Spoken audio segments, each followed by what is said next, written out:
U200 with the Humalog quick pen. This was the Toujeo. You can see its cartridge is a little bit funkier because it just has a 1.5 mils.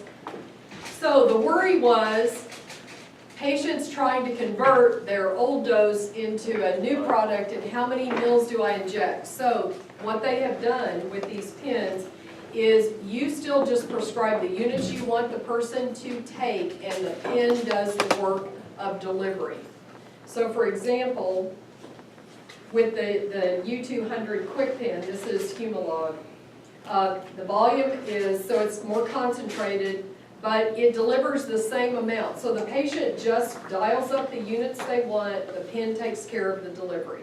Patient doesn't have to convert, you don't have to convert, you don't have to think about it, the pen will do it, okay?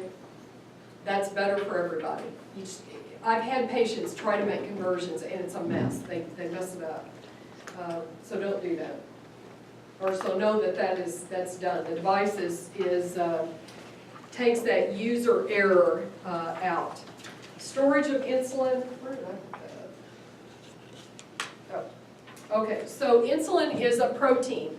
So anything you can do to a piece of meat will happen to a vial or a pen of insulin. So if you leave it in the heat too long, it will cook and it will denature that protein. Okay, so heat is pretty damaging. We usually like to keep it in the refrigerator or at room temperature. Don't freeze it. Don't freeze insulin. It'll never come back to its activity if you do that. So with the vials, you can often tell if something has happened to the insulin by looking at the appearance. I always teach patients, when you get your insulin to start with, inspect it, look at it. Clear insulin should always be clear. Should never have a floater, nothing in it. Nothing should ever, it should just look like clear water. NPH will, sometimes if a suspension sits long enough, it will precipitate into the bottom of the vial. But it should go back into solution very easily. So we teach patients to roll the vial or roll the pen or use this kind of action with a pen. Shaking will denature the protein. So we never shake a vial, we never shake a vial or a pen of suspended insulin. So don't heat it. Here's some stories I have. Had a guy that I took care of at the VA. Got him pretty well controlled. Blood sugars were doing great. I get a call from him in the middle of July and he says, my sugars are out of the roof. He said, I haven't done anything different. I'm taking my insulin and my blood sugars are really high and I don't know what to do. So I went through all the questions, asked him everything I usually do, and then I said, what is that noise? And he said, oh, that's my neighbor. And I said, you're outside? And he goes, yeah. And it was a hot July. It was like over 100. I said, what are you doing outside?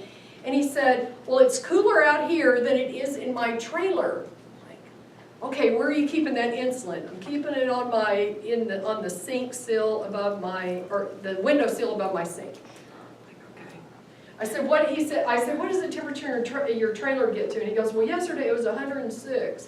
So his insulin, within 2 weeks of insulin being at 200, it is gone. It has no activity. So I replaced it, got him to leave it in the refrigerator, and he did well. It isn't the first thing I go to, but it is something I keep in mind when I'm talking to people and something has suddenly happened. I had it happen with a woman who started storing her insulin above her aquarium tank. You know those lights? It was right above that, and those things put out enough heat that over time her insulin would just quickly degrade. Think about where you work. So I work with a poor population. A lot of my patients have no air conditioning, or they don't have a refrigerator. I have had patients who have no refrigerator. I had a patient who used to carry her insulin with her. She went to the flea market every day, sold stuff. I said, where do you put your insulin? So she had this little styrofoam container. She showed me she'd throw ice in there. Well, by the end of the day, it was gone. She brought me Lantus one time and she said, look at my insulin. It doesn't look like I used to have it. Well, it's just as precipitated and cloudy as it could be. So how people can store, how they live can have big effects. Your poorer patients know about what their circumstances are like. And in the summer, if you live in a hot place like Oklahoma, it can make a big difference. I've also found when I first got here, I discovered that the insulin could be delivered to the hospital, but what did it do? It sat on a pallet out in the dock for a day or two. So that I also worry about is how is it delivered and where is it sitting, and so those can always play in. The other thing is that once a vial is opened or a pen is used, then the expiration date is not the same as what's on the vial or the box. So a vial, usually at the end of 28 days, it should be replaced. Pens will differ. Pens can be anywhere from 14 to 28 days. Okay. So keep that in mind when you're writing your amounts as well. Okay, stability of insulin. Don't mix insulins. Don't do it. Unless you know, don't have them draw up insulins in the same syringe if you do not know they're compatible. Insulins that are compatible, the drug companies have figured that out and they make commercial products that are mixed. Okay? So we have 70-30s, we have 50-50s, we have, what's the other one, 75-25. So there are already commercial products. Before those were available, what we used to do is we would have patients or family members go in, draw up the insulin, put it in the refrigerator. As a pharmacist, I did that. I drew up NPH and regular for people, put it in a bag, and they would come get it every week. We don't have to do that anymore. Those products are already available. But with the analogs, never mix an analog with something else. Never mix Lantus with something else. The only exception is you can mix Novolog, NPH, and Humalog together. Those have data behind them. Okay? So don't mix. Your patients will end up doing it without you even knowing it. So it's one of the things I think about when I'm trying to figure out what a patient's done and why it isn't acting like I expect it to. Okay. So let's talk about the use of insulin to treat type 2s. So when would we do that? A couple of different times. If a patient comes in and their blood sugars are running above 300, plus they have symptoms, I always try to get them to go on insulin first, until I can get their blood sugars down, just like I described this morning. Sometimes I get a lot of resistance to that. Sometimes I'm telling them, look, I can guarantee you, if you give me 4 to 6 weeks, I can get your blood sugars down. Okay. So really high, that is termed glucose toxicity. It's a decrease in beta cell function due to high glucose for prolonged periods of time. Temporary situations like pregnancy. The drug of choice to treat gestational pregnancy or pregnancy in a diabetic woman who was treated with oral agents is insulin.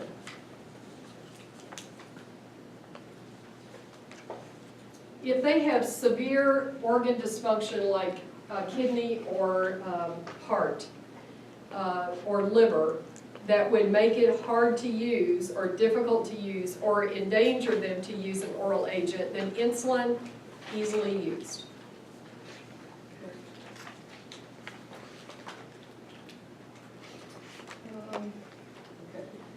So those are the conditions. In most patients, if they live long enough with type 2, will need insulin.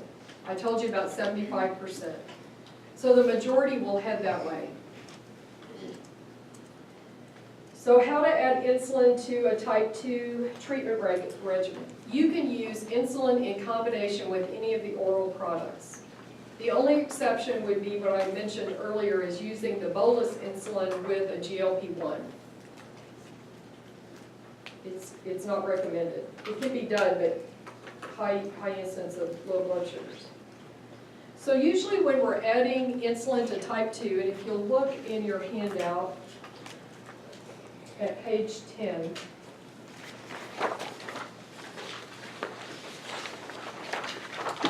this is a very nice flow sheet that came from the same place that algorithm I gave you for the use of oral agents. This is really a very good protocol. What I do is similar to this. I'll do a little bit differently, and did it before this ever came out. I think it just makes sense, and especially as you use it over time, you develop your approach.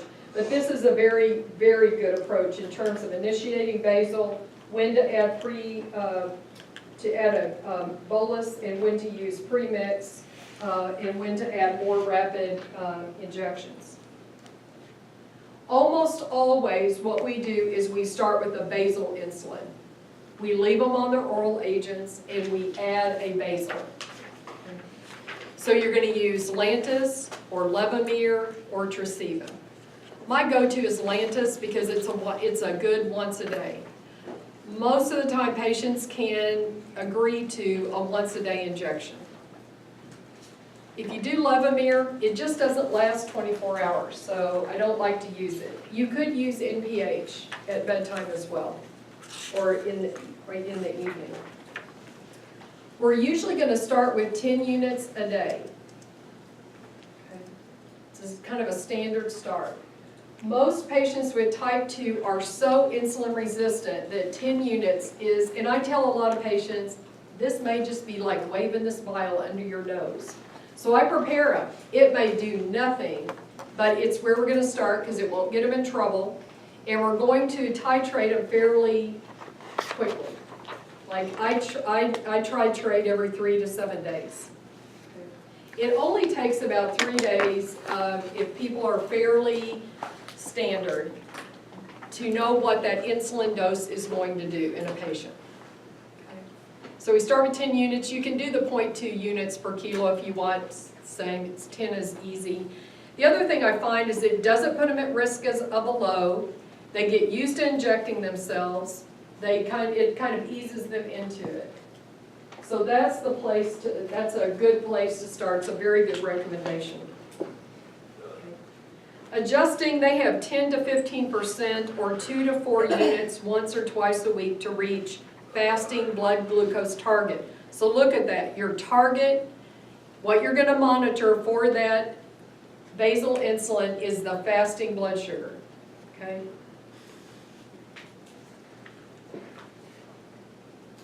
This is what I do. It's very similar. If they're above 200 and they are fairly insulin resistant, I go up by 5, from 10 to 15, because otherwise it's just piddling. If they're if they're very responsive, so I want to know, how did you respond to that 10 units? That's why I'm usually calling them after 3 days. What'd your blood sugar do? If they had a really good response, then I will only go up by 2 units. But if they didn't, if they're still staying about where they were, I go up by 5. Now see, what they did is they do 2 to 4 units. Okay, that's fine. Either way. 4 or 5 will not make any difference in a person with type 2. Type 1, that's a huge difference. So every 3 to 7 days you can make a change. In patients who will self-titrate, I write them out a titration schedule. If after 3 days your fasting blood sugar is still above this, go up by 2 units. So if I'm having a self-titrate, I'll go up in smaller increments. If I am talking to them on the phone and I can get more interchange and more information, I'll go up by 5 if their fastings are still above 200. Okay. Now, if you want to be conservative, you can go by this. It's very good. It's very good. For hypo, determine and address the cause. Did you change what you were eating? Did you inject too much?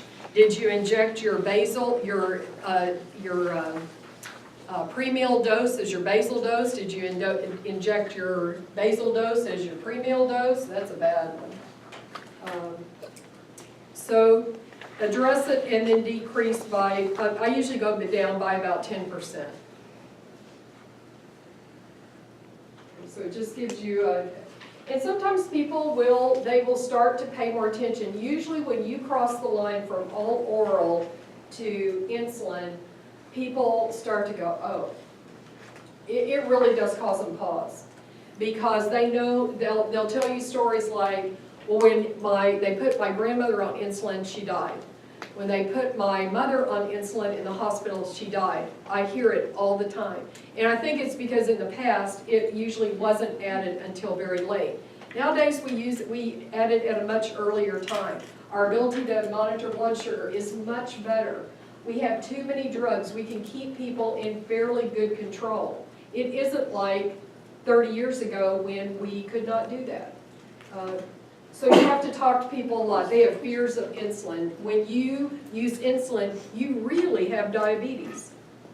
It's a big game changer for a lot of folks. And a lot of people will resist it because they're worried about that. Well, when so-and-so went on insulin, this is what happened to them. You'll hear it. You'll hear it. So if they're not controlled after a fasting blood glucose target is reached, or if the dose is a half a unit per kilo per day, then consider a mealtime insulin. Those are pretty good guidelines. What I do is once I get to about 50 units of basal, I start looking at using a mealtime. And I'll add the mealtime to the meal that is causing the most trouble. So, or where I'm getting, I shouldn't say trouble, but where we're having the highest blood sugars. So I'm having a monitor around their meals and at bedtime. I know what their fastings are, and I'm looking at where are we getting the highest peaks. And then that's where I will address a pre-meal insulin. Okay. So their start is 4 units, that's not bad, or 0.1 unit per kilo, or 10% of the basal dose. So let's say you started with, and we're going to do more of these, but practices.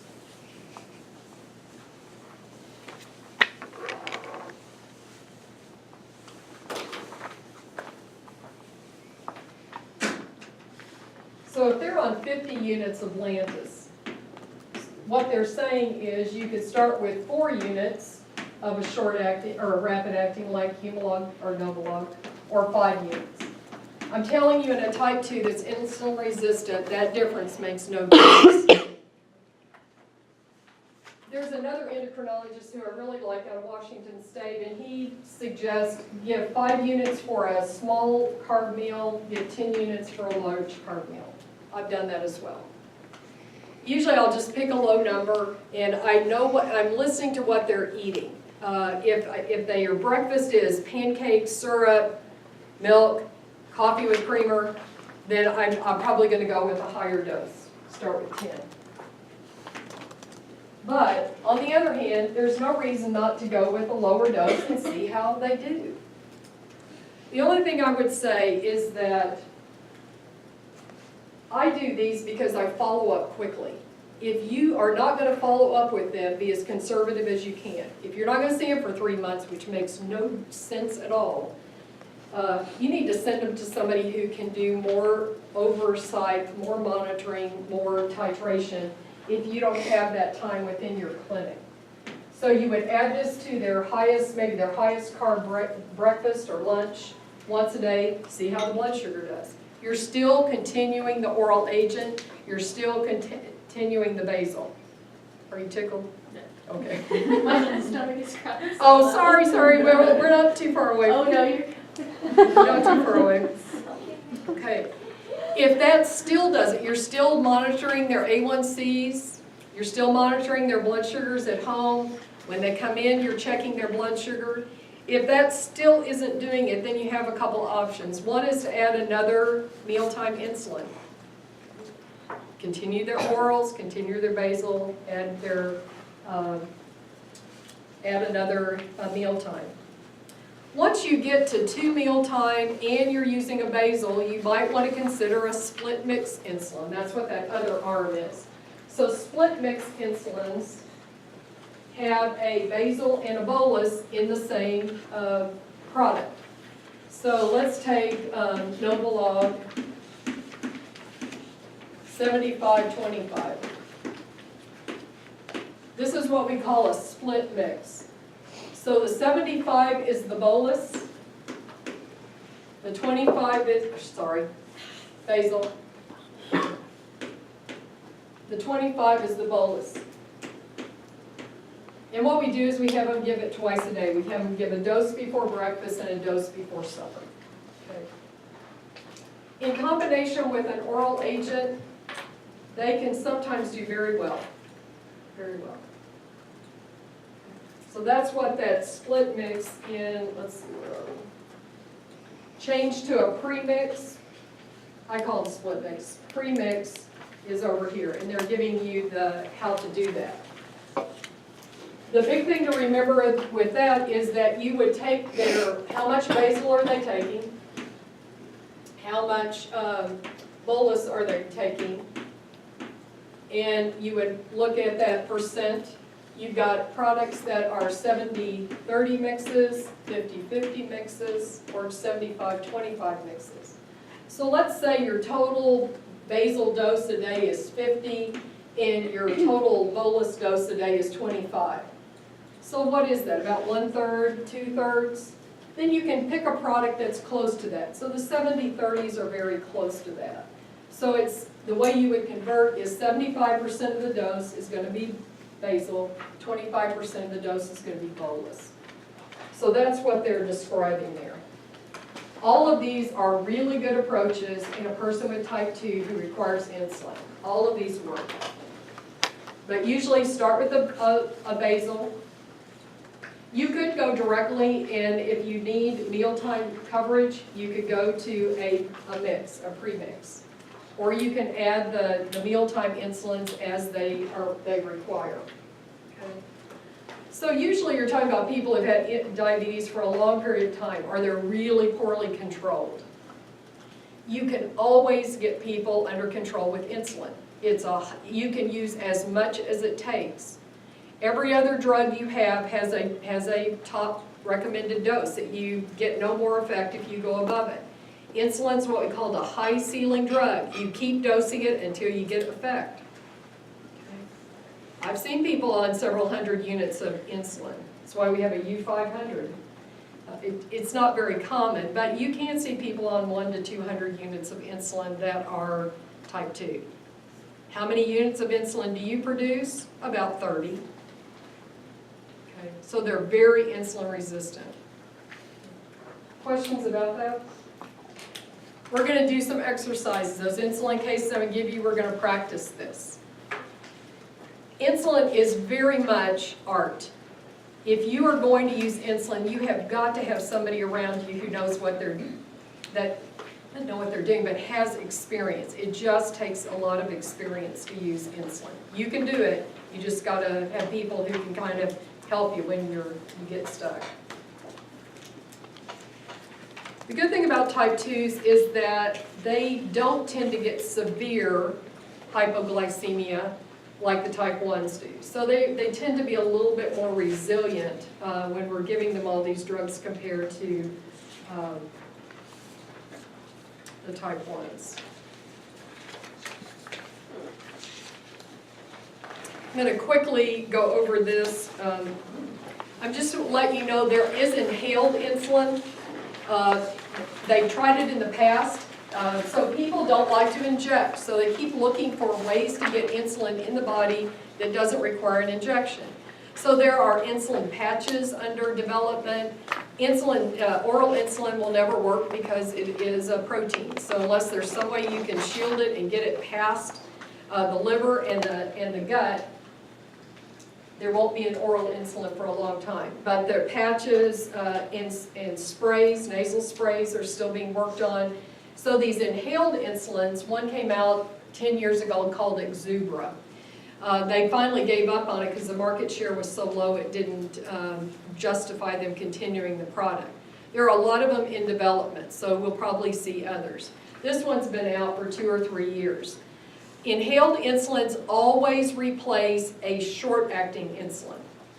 That's all they do. So the person who is using them would still, if it's a type 1, they still have to take a basal. So you could use it in a type 2 without a basal, but that is what it is designed to replace. The big problems with it is that it can cause bronchospasm.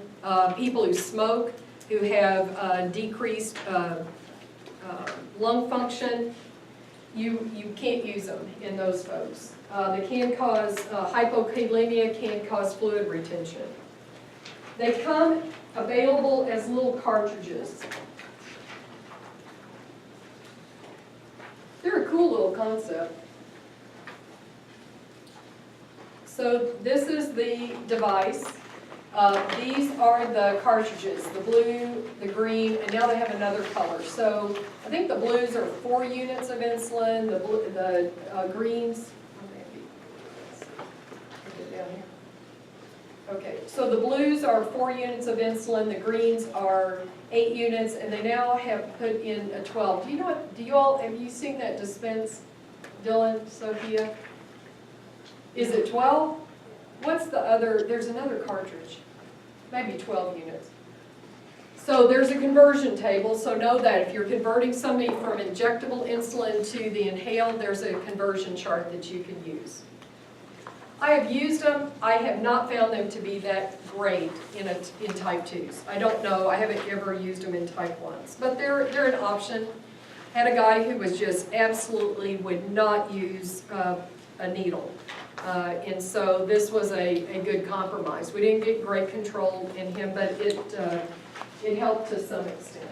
So it's another device, a delivery device that's out there for you to use. If you look at the very back page, you can kind of see what its profile looks like. So you can see it's very much a bolus insulin. It has very rapid onset.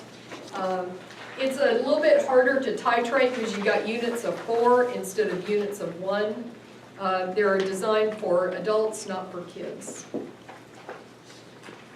So that's that project. Aphasia.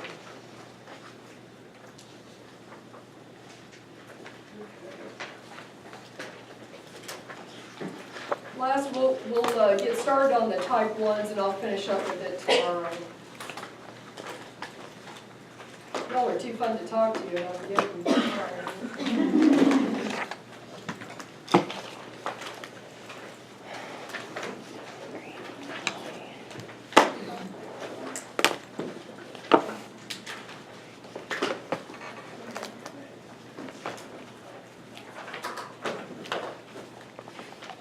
So with type 1, this is an autoimmune disease. So the body treats the beta cells, the islet cells, the insulin produced as foreign protein, mounts an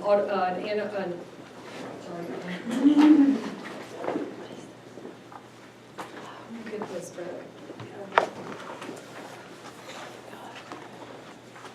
Mounts an autoimmune response, and over a period of time, and it can take months, to eventually destroy all the beta cells, and then once you do that, there is no recovery. You have to replace it. It is a medical emergency, well, somewhat of a medical emergency. Before 1920, when we could extract insulin and inject it into patients, the average lifespan after you got type 1 was about 18 months. Okay.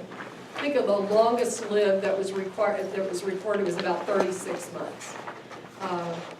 Everybody got one?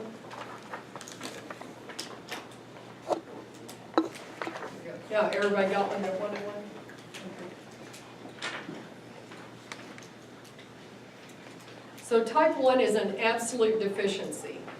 Overall, they are very insulin receptive. Insulin sensitive. So their very small amounts of insulin tend to control their blood sugar as opposed to the type 2s where we have to use a lot. So if you look at the time course with type 1s, you have to have a genetic predisposition. There are HLA antigen types that have been determined, so we know what puts them at risk from that standpoint. But they must encounter some environmental trigger. That's the current hypothesis. So it could be a virus. We think that commonly it's a virus. Could be a drug. There are drugs that will do it, not very many. It can be an environmental insult of some type that then evokes the immune system to produce antibodies or autoantibodies against the different structural proteins of the beta cell. once that immune response has been started, it's months. It could be months to a few years before enough of the beta cells have been destroyed that the person then becomes symptomatic. So the person will usually has to lose about 20%, or has to lose about 80% of their beta cells before they become symptomatic. So the polyuria, polydipsia, weight loss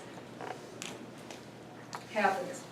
By the time that they are diagnosed, they're about down to about 20%, so they still have some insulin reserve. At that time, they are put on insulin. The immune response will subside for a period of time. It will slow down. And so what you see is what they call a honeymoon period. This is a difficult period I found with patients because sometimes they go down to needing very little to no insulin. And this can last for months. But usually by the end of about 1 to 2 years, the immune effect will eventually be done. So at that point, they are then totally dependent on exogenous insulin. So that's what that honeymoon period is. Do you experience anything like that, Michaela? I don't remember that, no. So often they will require, instead of maybe 20 units a day, maybe they need 5 units a day. So it's just talking through the patient, helping them to understand this is not recovery, it will never go back to normal, not with what we currently can do with type 1. They are working on vaccines for type 1, those are still in the works. Other things that are done are islet cell transplants can be done, that they put actually into the gut, and those islet cells can produce insulin. The only problem is the immune response will still go after them. So they have to take immunosuppressants. So there's good and bad to doing that as well.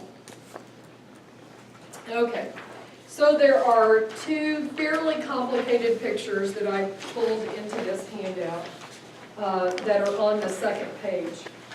If you look at A, that's very similar to what I just showed you. Genetic susceptibility, an environmental trigger. The autoantibodies are produced, clinical onset of disease, loss of C-peptide, loss of insulin production. If you look at B, you see that the course can be very different. So it can be a very rapid descent, very rapid immune response. It can be very slow, relapsing, remitting over time. It can be benign, where it just takes a long period of time. We see that more in adults, very slow immune effect. If you look at D, I don't claim to understand all of this in the detail that they presented, but I can get the gist of it. And these explanations underneath are really good if you can plow through them. It takes a little bit of time because they're fairly detailed. But under D, they're looking at, they call it a fertile field. So there is a point in time where the genetic susceptibility and the environmental insult come together. They call that a fertile field. So the immune response may happen, but it may go nowhere. Or it may happen and then you start the ball rolling to the point where in a year or 2 that person is going to be diagnosed with type 1 disease. If you go over to page,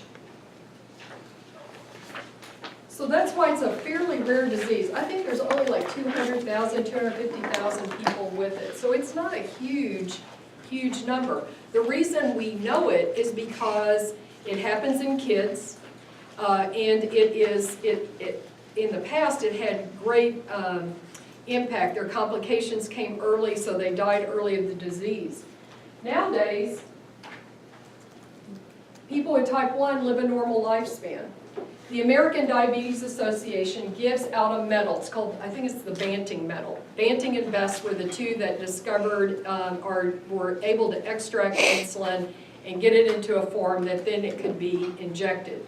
They give out medals to everybody who has survived at least 50 years with type 1 diabetes. And so they'll do in their journals, the last time I saw it, they were giving out people who had 60 and 70 years. So it's been almost 100 years since we were able to extract that insulin and start giving. I think it was 1922. So people who lived and did very well off of that crude extract for 60 and 70 years. So if we can replace the insulin and replace it in a way that's fairly physiologic, these folks do very well. So on page 4, this one's very complicated, but if you can kind of follow through the different tracks, it's interesting. They're showing you how the immune response takes place. Again, it's genetic susceptibility. If a person never comes in contact with an environmental insult, it could be that they would never contract the disease. How many that happens to, I have no idea. But that's what is proposed. So you see at the bottom, you start rolling with the immune response through B cells being turned in, or producing, or recognizing the antigen. CD4 cells come in, you have T cell helper cells, and at some point in this middle area, you have those autoantibodies to insulin being produced. So that's when the insulin starts to decline. You see all these other autoantibodies more late in the development being produced. And at the end, you see the B cell proliferation, and that's when the total destruction of those beta cells begins. That's why these autoantibodies are very helpful in diagnosing the disease. Now, I'm not going to hold you accountable for these, but I just want to show you the complexity of the disease and the process. If you look at page 3, that shows you the natural history. So I showed you that for type 2. Let's look at it for type 1. And again, it's time in months. But it always seems quick because when they get ill, they get acutely ill. So beta cell mass, you're born with 100%, about 1 million beta cells. Viral trigger, you get the initiation of that immune response with some beta cell injury. And then here is where all those autoantibodies to the different proteins start, regressive loss of those beta cells. Here is where symptoms can start, but usually are not recognized. And here's where you get to that 15 to 20% that are still functional, but the symptoms now become apparent. This is why there are registries and studies that look at these autoantibodies in siblings or in first-degree relatives of people who have type 1. There have been many attempts to try to prevent in these populations type 2 from the beginning, but nothing has panned out. They've used immunosuppressants, but the immunosuppressants are almost worse than using insulin. So nothing has come to bear to prevent type 1 from occurring. Okay. Let me kind of back up.